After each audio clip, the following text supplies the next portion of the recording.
Kalau kemarin kita udah bahas tentang mobil apa aja sih yang cocok untuk dipakai taksi online dalam keadaan baru, kayaknya nggak akan lengkap deh kalau kita nggak bahas tentang motor apa aja sih yang cocok untuk dipakai ojek online dalam keadaan baru pastinya. Di posisi pertama udah pasti ada Honda Beat dong. Ya iyalah, salah satu motor yang menjadi motor sejuta umat ini, gue rasa emang gak ada salahnya nih untuk lo pilih. Yang pertama dari segi desain. Desainnya itu udah mengindonesiakan banget lah ya. Semua orang pasti suka sama desain Honda Beat. Gak neko-neko, gak aneh-aneh. Jadi kesannya kayak simple gitu. Selain karena desain, ini yang disukain dari banyak orang Indonesia karena fiturnya gak aneh-aneh. Ditambah lagi satu nih yang banyak orang suka, yaitu bobotnya ringan cuy. Cuman 90 kg aja.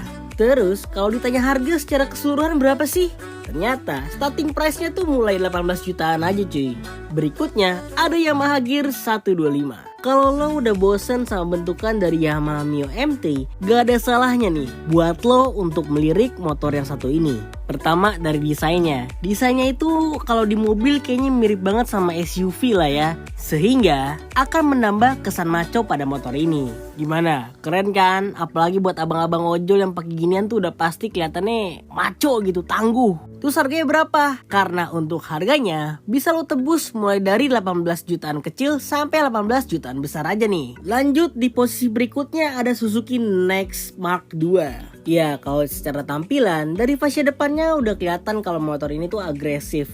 Malahan kalau dari sekilas yang gue lihat tuh dari tampang depannya ini tuh mirip kayak GSX-R 1000 ya. Gimana menurut lo? Coba komen di bawah. Masih soal urusan tampilan, untuk tampang bagian sampingnya Suzuki Next 2 ini gak ada stripping-strippingan lagi karena strippingannya diganti sama emblem berupa tulisan Next 2. Ya, duanya pakai angka Romawi ya. Dan kalau misal dibilang secara akomodasi sih ya sebenarnya standar-standar aja. Yang terakhir adalah soal harga. Harganya ternyata sama nih sama yang gue bahas sebelum-sebelumnya. Di angka 18 jutaan aja nih cuy.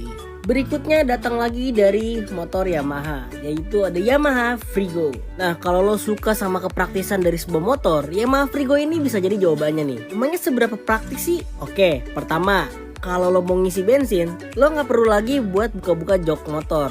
Karena tempat isi bensinnya udah ada di sekitaran dashboard. Ya mirip-mirip kayak NMAX, tapi kalau NMAX kan di tengah banget ya. Terus soal akomodasi nih, ini yang gokil banget. Karena kapasitas bagasi dalamnya itu bisa mencapai 25 liter. Wah ini gila, untuk motor yang gak segede NMAX, kapasitas bagasinya tuh luas banget cuy. Udah gitu satu fitur lagi yang canggih di motor ini adalah Smart Keyless Systemnya. Jadi motor ini gak perlu lagi buat colok-colok anak kunci. Intinya praktis sepraktis-praktisnya. Terus buat harganya berapa?